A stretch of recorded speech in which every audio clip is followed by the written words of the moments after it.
Buenas tardes a todos y a todas. Mi nombre es Celia Martín, soy letrada colegiada del Ilustre Colegio de Abogados de Madrid y hoy, junto con mi compañero José Antonio, en la sesión del webinar, queremos analizar el panorama actual que nos vamos a encontrar con la nueva ley concursal que entró en vigor el pasado septiembre del 2022. Aunque el día de hoy no se ha aplicado de forma concreta, durante este año 2023 se van a ir poniendo en marcha diferentes apartados de manera efectiva. Por ejemplo, el reglamento de la administración concursal, los formularios de solicitud de concurso, etcétera. Además, no se han terminado las reformas en el ámbito europeo, puesto que la última directiva que existe y de la cual es la que se basa la nueva regulación es del año 2019. Entonces, se espera que próximamente haya una nueva reforma, debido a que la sociedad desde el 2019 pues, ha cambiado un poquito. Desde nuestro despacho de Creditaria y Estudio Legal creemos que para entender mejor lo que supone y lo que ha supuesto o va a suponer esta nueva regulación concursal, entendemos que la mejor forma es estudiar sus debilidades, sus amenazas, sus fortalezas y sus oportunidades. Dentro de las debilidades encontramos que la nueva regulación va más allá de esa directiva europea. ¿Por qué? Pues porque sí que se pone un límite de exoneración a la deuda pública y se amplía. Hablaremos de ello más adelante, un poco más concretamente, pero se incluye una posición contraria a lo que estableció el Tribunal Supremo en su sentencia del 2019 y a lo que están aplicando otros países de nuestro entorno. Además, la figura del administrador concursal ha desaparecido, en cierto modo, por tanto, ha provocado que la nueva ley no regule esta figura de acuerdo a la anterior, así como tampoco regula la nueva figura del reestructurador. Entonces, un poco todavía estamos ahí pendientes de que esta reforma vaya gestionándolo. En cuanto a las amenazas que podemos encontrar, pues a la hora sobre todo de legislar el procedimiento electrónico de microempresas, ya que muchos formularios aún no se nos han dado ni sabemos cómo se va a basar. Además, digamos que nos encontramos ante una administración que lo que es electrónicamente pues no está muy avanzada, lo que va a suponer, esperamos, que sea un colapso en el juzgado, sobre todo por la acumulación de asuntos de moratorias. No obstante, no va a ser todo malo, también encontramos una serie de fortalezas y oportunidades. Dentro de las fortalezas, finalmente se ha incorporado una menor extensión en cuanto a los procedimientos concursales de microempresas, bajando el límite de su aplicación, lo que conlleva mucha más protección del deudor frente al acreedor. Y para evitar un vacío sobre la convocatoria de examen a la aptitud de lo que es el reestructurador, los antiguos administradores concursales, la ley a día de hoy posibilita que mientras que se lleva a cabo este examen, los profesionales que estaban realizando la labor de ese administrador concursal puedan continuar y quedar excluidos de realizar esta prueba.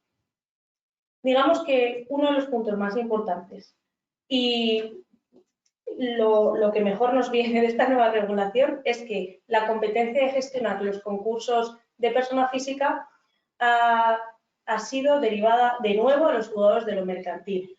Por ello, esperemos que sea mucho más eficiente y vaya el procedimiento mucho más rápido y sí que se aplique esa regulación donde pone que no puede ampliarse más de 12 meses. Descritas las diferentes consecuencias de la nueva regulación concursal, nuestro webinar que exponemos hoy, va a tratar de dos temas muy importantes. La documentación que se exige y que creemos que es muy necesaria, no solo para llevar a cabo un estudio individualizado de cada cliente, sino que para posteriormente solicitar la exoneración del pasivo insatisfecho, así como los puntos más importantes a destacar dentro del procedimiento concursal. Así que, sin más dilación, voy a dar paso a mi compañero José, que os va a explicar la parte documental. Muchas gracias, Celia. Bueno, bienvenidos también al webinar. Bueno, la parte documental es fundamental de cara a que es vuestra voz. Va a ser la voz que la vamos a poner nosotros con unos documentos y va a ser lo que se va a oír frente a ese juez concursal, ante el juzgado mercantil. Eso va a ser principalmente de lo que nos vamos a encargar, de tener en cuenta no solamente el estudio individualizado de vuestra situación o de la situación de la persona deudora que se encuentra en una situación difícil, sino también a la hora de solicitar la exoneración del pasivo insatisfecho para pedir lo que se llama comúnmente el perdón de la deuda, es fundamental tener recogida y ser diligentes y precavidos con todos y cada uno de aquellos documentos que a priori podamos pensar que no son importantes y que de hecho el juzgado no requiere efectivamente. Uno de los documentos que, como iba diciendo, parecen no tan importantes es el poder del procurador. El procurador es una figura fundamental en general y concretamente en el procedimiento concursal. El procurador es aquella figura que va a gestionar y dar celeridad junto con nosotros de la mano todo lo que viene siendo este procedimiento. Es un proceso largo y duro y lo más complejo de todo esto es la parte documental, esta parte que decía Celia, esta parte en la que nosotros nos apoyamos en esa figura. Como también ha dicho Celia, el concurso tiene que ser rápido, no puede durar más de un año, así lo indica la ley concursal, y la documentación tiene que, según la ley concursal también, enviarse en un plazo de 3 días. Esos 3 días son siempre prorrogables, pero no indefinidamente. De hecho, tanto es así que la propia ley lo que indica es que pasados esos 3 días, si no se ha aportado la documentación que se requiere, se estimará la demanda. Entonces, todo el trabajo para nada. Entonces, la diligencia y apoyarse en un buen estudio legal como es creditaria es fundamental. No puedes dejarte en manos de cualquiera. Hay 3 grandes bloques de documentación que son muy importantes y que la ley te exige aportar. Previo a eso, como ya hemos visto en las diapositivas que van pasando, hay 2 requisitos fundamentales, que uno es la situación de insolvencia, encontrarse efectivamente en una situación de insolvencia, para lo que vamos a tener en cuenta el primer índice de documentación, que es la memoria histórico-económica de todos esos documentos que demuestran que efectivamente estás en esa situación, donde se recogen los ingresos, los gastos, los bienes, etcétera. Y el segundo es tener más de un acreedor. Teniendo más de un acreedor, vamos a recopilar toda esa documentación en el tercer bloque que luego pasaremos a explicar. Muy importante en esta fase, como decía, tan dura, documental, es tener en cuenta que somos un equipo de gran calidad humana. No es porque lo diga yo, sino porque realmente es así, se ha demostrado, nuestros clientes nos felicitan y luego en el concurso la exoneración se da de forma efectiva. Tener en cuenta que para nosotros no sois solo papeles o no solo clientes.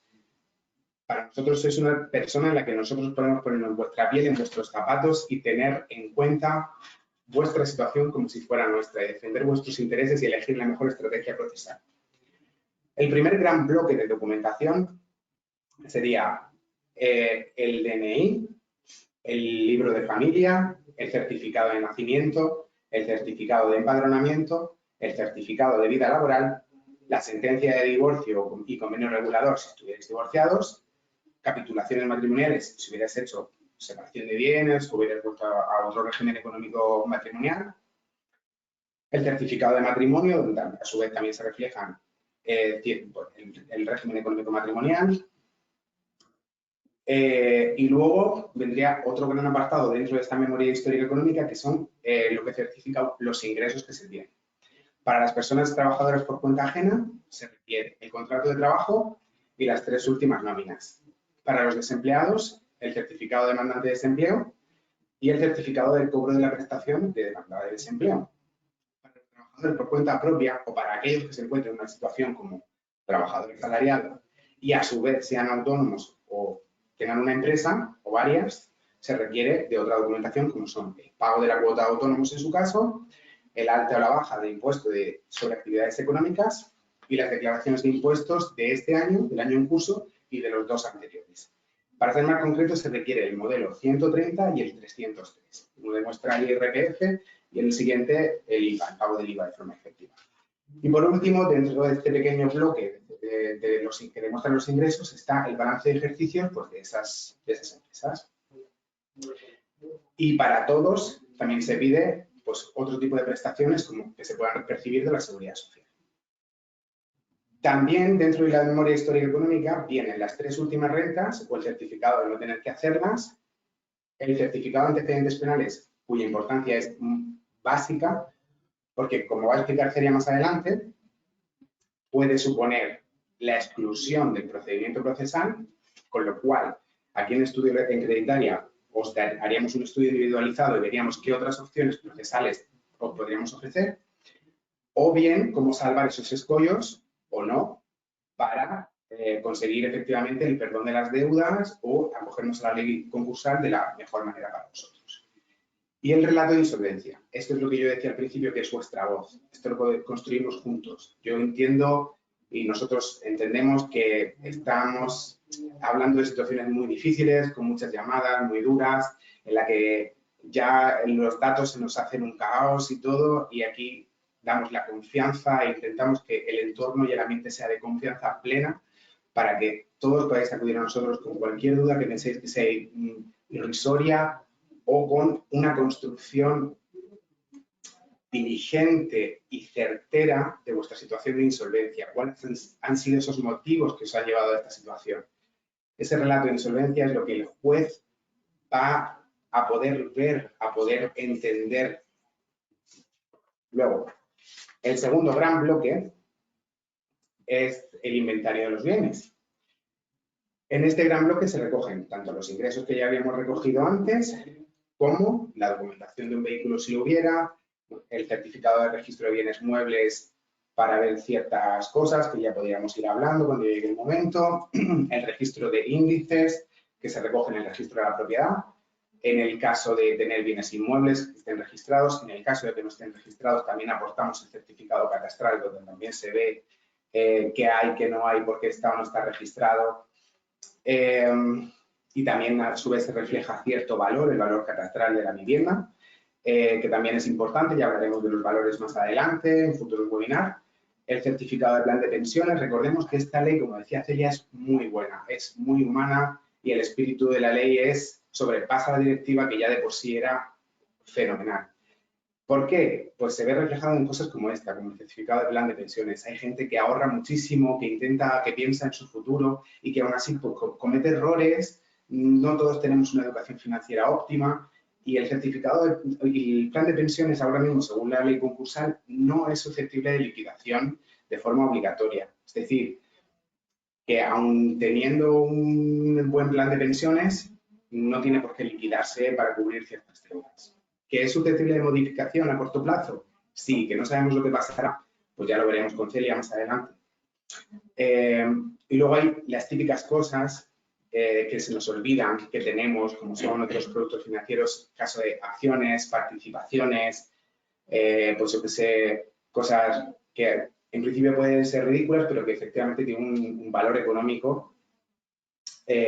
También lo recogemos y mostramos al juez nuestra buena fe, que no queremos ocultar absolutamente nada, que queremos salir de la situación. También certificamos la titularidad de las cuentas y aportamos el extracto bancario de los 3 últimos años. Esto tiene especial trascendencia a la hora de solicitar el EPI o el perdón de las deudas, pero ya lo hablaremos más adelante. Y por último también se adjunta a este inventario lo que ya habíamos recogido también para las personas que ejercen una actividad económica, sean autónomos o tengan alguna empresa o algo así, que ya lo hemos anunciado antes. Y el último gran bloque de documentación es sobre los acreedores. Es la relación de acreedores, el certificado de deuda actualizada, el contrato de cada uno con cada uno de ellos, la correspondencia con los mismos y los informes emitidos por los ficheros de morosidad, así el CIRBE o el ASNEF.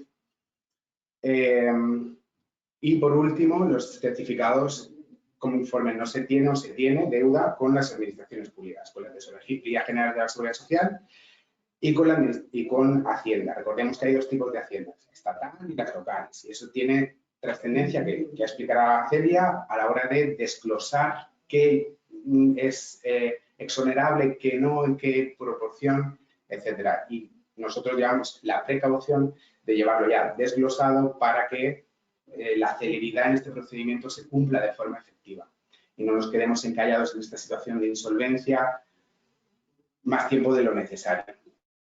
Finalmente, también aportamos todos los procedimientos judiciales que tenga el deudor.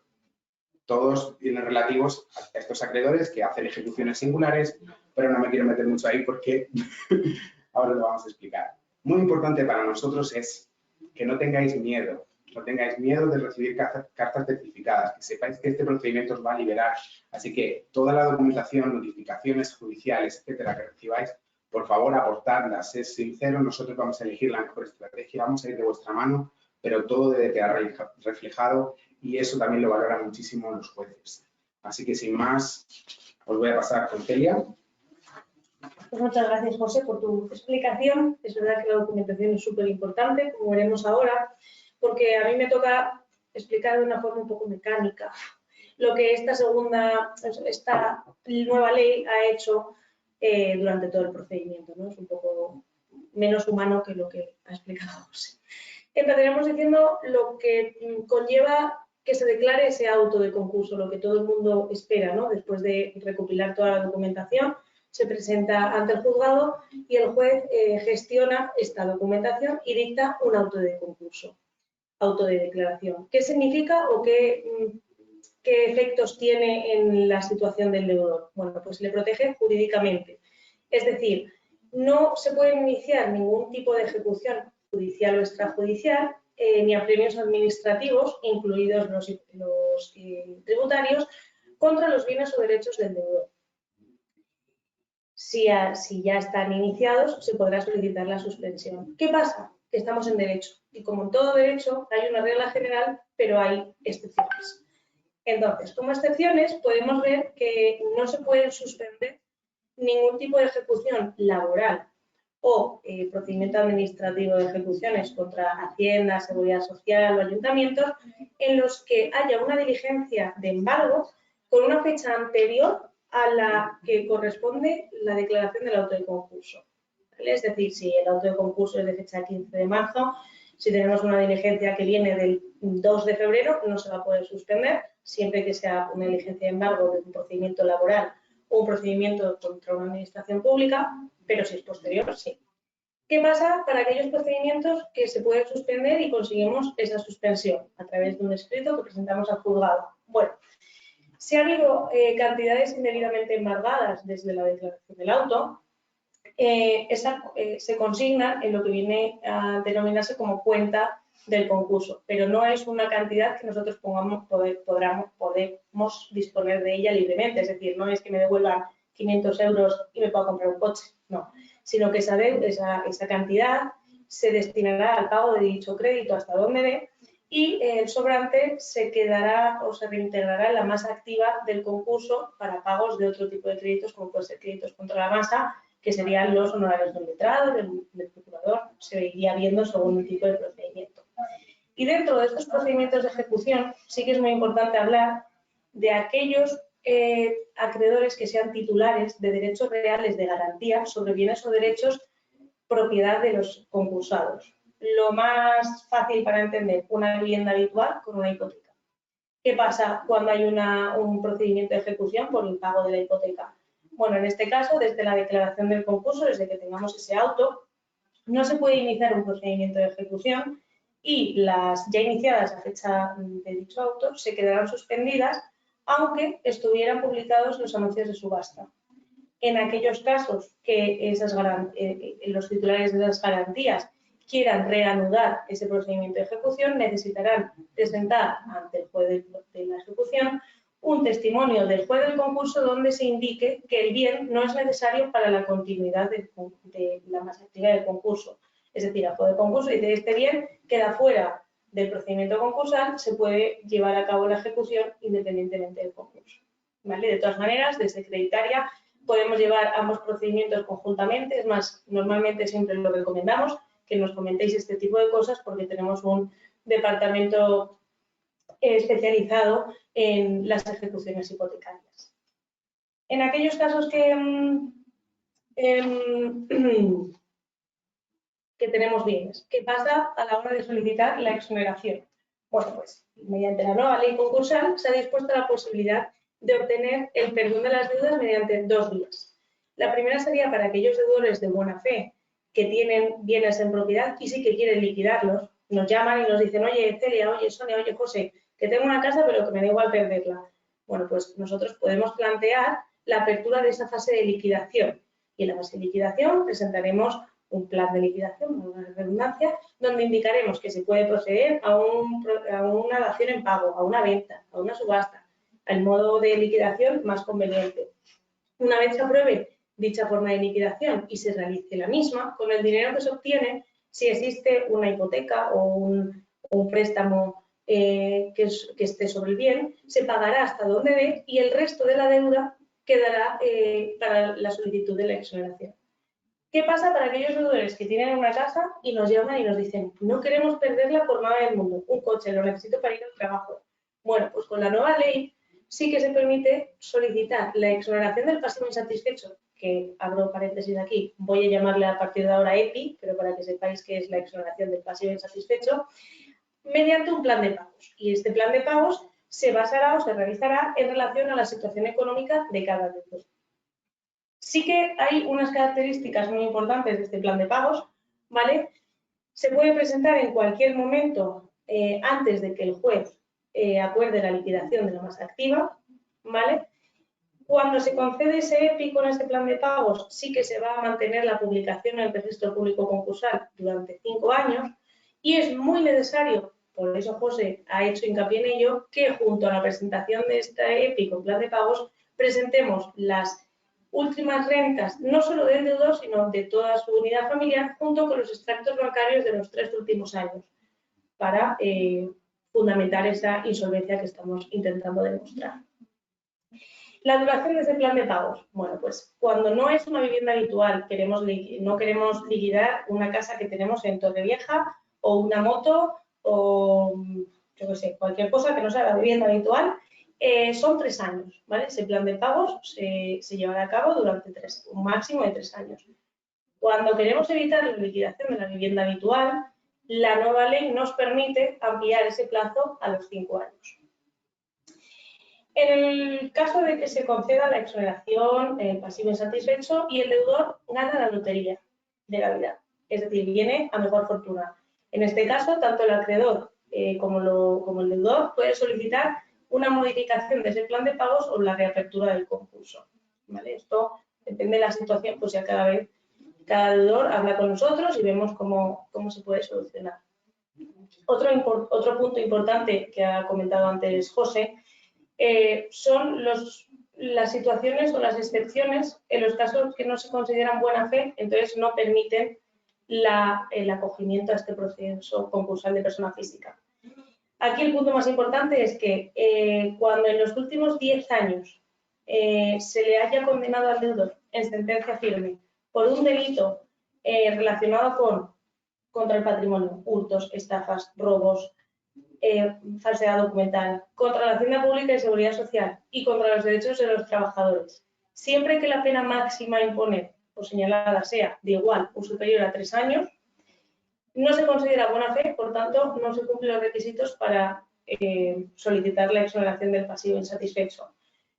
Es verdad que, digamos, que la pena señalada sea igual o superior a 3 años, hay muchos delitos graves y menos graves que se señalan en el Código Penal, pero solo nos enfocaremos en los que se refieren a la esfera económica, puesto que la ley no dice nada de otro tipo de delitos, entonces entendemos que son deudores de buena fe aquellos autores de hechos que menos, o sea, delitos peores a nivel moral, como pueden ser homicidios, asesinatos, contra la libertad sexual, etcétera, sí que se pueden acoger, ¿vale? Si tú robas, no, pero si asesinas, sí.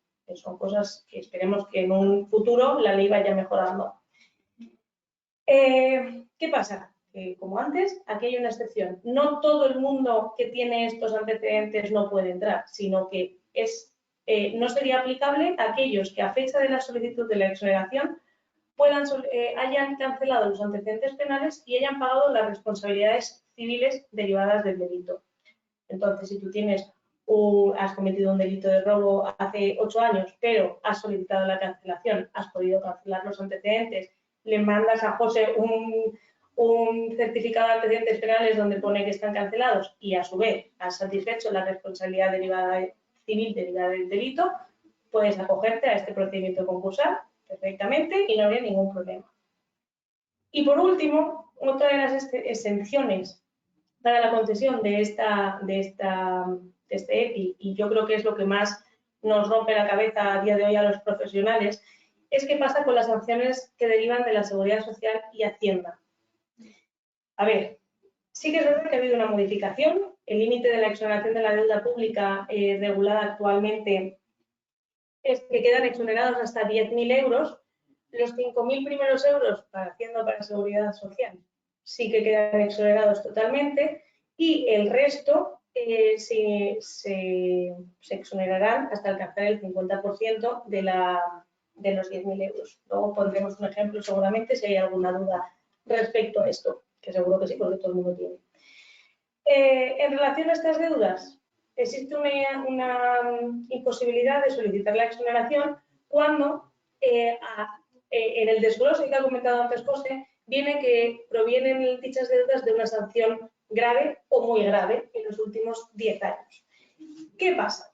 Bueno, de esta forma se establece una doble garantía de pago del crédito público en la medida en la que el deudor ya sabe que no va a poder exonerarse de la deuda pública, pero tampoco de ninguna otra deuda, porque hay una sanción administrativa. El problema aquí está en que la ley sí que habla de una sanción grave o muy grave para la Hacienda, pero solo habla de una sanción muy grave para la Seguridad Social. Por tanto, a día de hoy no sabemos si esa infracción muy grave para la Hacienda también se puede derivar a la Seguridad Social y esperemos que a lo largo de este 2023 esto vaya perfilándose un poco mejor y podamos ir sabiendo si te puedes acoger con una muy grave, con una grave o con una mediana.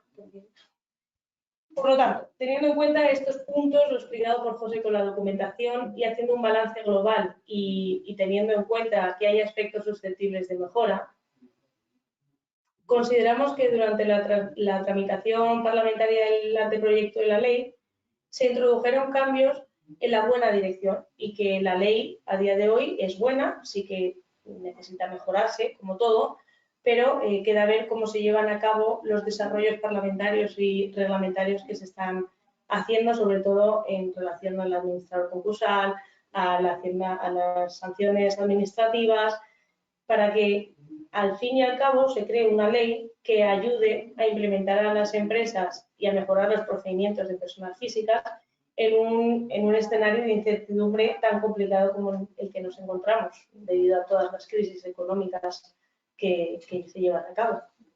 Así que bueno, ahora si tenéis alguna pregunta, estamos encantados de responderlas, José. Vale, a ver. Que no os dé miedo. Cualquier duda. Voy a leer las preguntas que están haciendo nuestros oyentes. Una de ellas es, ¿cuánto dura el procedimiento y cuánto cuesta al final de todo? Pues si no te importa. Sí. El procedimiento, según la ley concursal, no puede durar más de un año. ¿Y cuánto cuesta, qué era, el procedimiento en general? Sí, los honorarios. Pues, a ver, nosotros, como decía al principio y como espero que quede claro, nuestro corolario es la humanidad. Es decir, podemos negociar, no es una cuestión insalvable. De hecho, como prima la humanidad, no tengáis miedo a llamar y preguntar porque no tiene ningún sentido. En sí, ese es el coste del procedimiento, los honorarios. La figura del procurador es fundamental y esencial, no porque yo sea futuro procurador, sino porque realmente es así y da celeridad, impulsa el procedimiento. O sea, es tu voz con lo que nosotros estamos haciendo.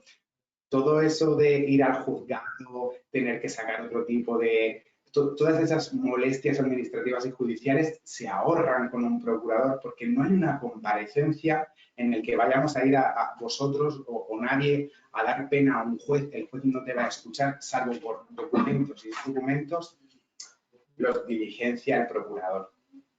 Y más allá de eso, luego está el administrador concursal, pero eso es en el caso de que haya un administrador concursal y tiene también su arancel y, como decía Celia, es susceptible todavía de un desarrollo reglamentario apropiado. O sea que, más allá de esto, los costes no son para nada excesivos y es precisamente hecho para que se pueda volver a empezar. Vale, voy a leer otra de las preguntas que dice de nuestro oyente. Entonces, ¿puedo perder la vivienda con este procedimiento? Bueno, con la nueva ley concursal en la mano nos permite no tener por qué perder la vivienda. Se permite solicitar esa exoneración de toda la deuda a través de un plan de pagos, ¿vale? En ese plan de pagos se puede proponer el pago de la deuda mediante una serie de cálculos, digamos que teniendo en cuenta el valor de la vivienda, si hay una hipoteca, se resta la diferencia entre el valor y la hipoteca, la cantidad que te sale, digamos que es la cantidad a pagar a tus acreedores y se ve la situación actual económica que se tiene y se hace un plan de pagos de acuerdo a eso en un plazo, como es la vivienda habitual, máximo de 3 años. Eso se tiene que llevar ante el juez y el juez será quien decida si se acepta o no este plan de pagos. ¿Qué pasa? Que hay a veces que nos llegáis y nos decís, oye, que yo tengo una vivienda con una hipoteca que tengo impagada. Bueno, en este caso sí que se indica al juzgado que es una vivienda habitual, que es necesaria mantener porque si no, pues no tengo dónde vivir. Entonces, en este caso, el juez, como si os acordáis, como he dicho antes, sí que dictará un testimonio donde diga que esta vivienda es necesaria para el concurso y esa ejecución hipotecaria tendrá que paralizar. Pero en sí, con la nueva ley concursal no se permite, o sea, nos permite hacer un plan de pago sin la necesidad de liquidar esa vivienda. Vale, tengo otra pregunta, otro oyente que dice, si me siguen llegando notificaciones de deudas que no he podido decir al abogado, ¿qué pasa? Bueno, como hemos dicho varias veces, no tengáis miedo. Todo lo que vayáis recibiendo, cartas certificadas, etcétera, cogedlas, aportadlas, que aquí en Creditaria Estudio Legal lo examinaremos y se aportarán. ¿Qué ocurre en este caso? Si esas notificaciones te siguen llegando y no se las has podido comunicar a la abogada en este caso. Llegamos ya, vamos a poner el caso extremo, estamos llegando ya a la exoneración de las deudas. Han llegado notificaciones por cuestiones de que la autodeclaración de concurso pues, no se ha tenido en cuenta o lo que fuere. Todas esas deudas anteriores también quedan exoneradas.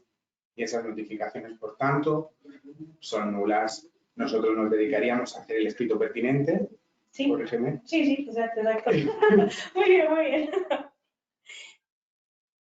Pero nos lo tenéis que notificar siempre porque no tenemos una bola de cristal y los acreedores muchas veces no nos lo comunican, no a nosotros como letrados, sino ya al juzgado. O sea, hay muchas veces que ni se personan, es hablar contra la pared.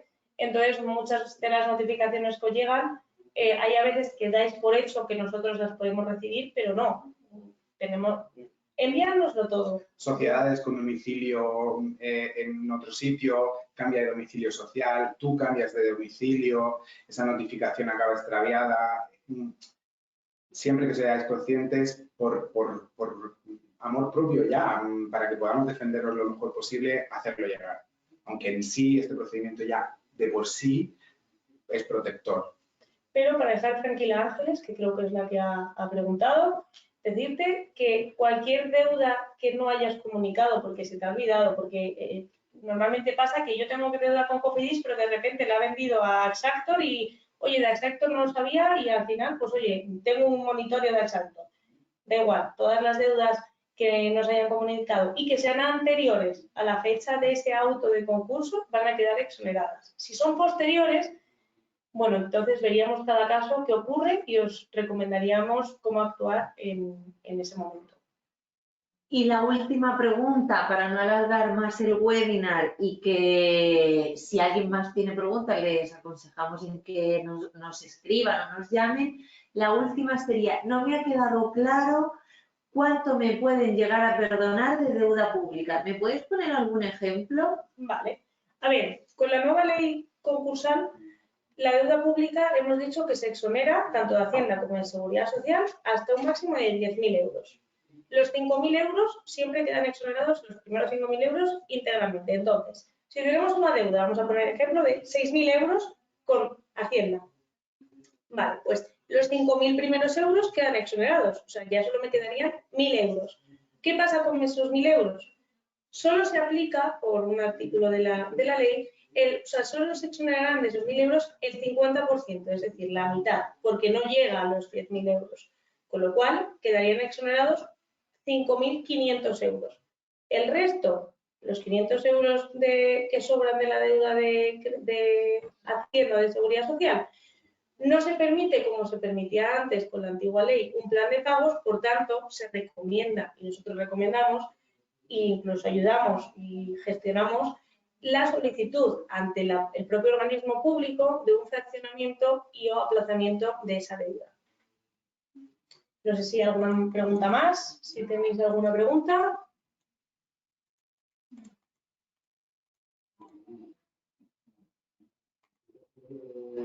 Una más. Estoy divorciada y el IBI de una casa que se va a vender, pero me aparece la deuda a nombre de mi exmarido. ¿Qué pasa? ¿A quién le reclaman? Está divorciada y el IBI de la casa se va a vender. Y el IBI y tiene IBI. El IBI de una casa que se va a vender, Sí. pero aparece la deuda a nombre de mi exmarido. Y hay un IBI impagado. ¿A quién se la van a reclamar? En este caso, tenemos que ver quién es el titular de la deuda y de la vivienda a través de una nota simple, de un certificado de nota simple, veremos quién es el titular y no tiene por qué ser quien se acoja al procedimiento. Entonces, esa pregunta, Claro, tendríamos que ver el caso concreto. Eso es, este caso no es blanco o negro. Hay que ver a través de estos documentos, en plan, quién es el titular del bien de la casa, quién es el titular de la deuda. Que no tiene por qué ser el mismo que el del bien. Exacto. ¿Quién se acoge al procedimiento? ¿Uno o ambos? ¿En qué régimen económico? Pues es que eso merece un estudio concreto. En este caso, no sé quién ha sido la que lo ha preguntado, pero te recomiendo que nos llames porque nuestro departamento de comercial es experto en segunda oportunidad, entre otras muchas cosas. Así que seguramente si llamas te van a poder responder en relación a tu caso específico. ¿Que quieres hablar directamente con nosotros? También. Bienvenido. Porque esto en realidad lo hacemos todos los días, pero sí que es cierto que no es blanco o negro. Yo estoy viendo en esa pregunta matices. Sí, matices. Habría que mirar muchas cosas y antes de dar una respuesta en general que no vaya a ser la correcta, preferimos estudiar cada caso concreto. Así que... Bueno, muchísimas gracias y nos vemos en la próxima.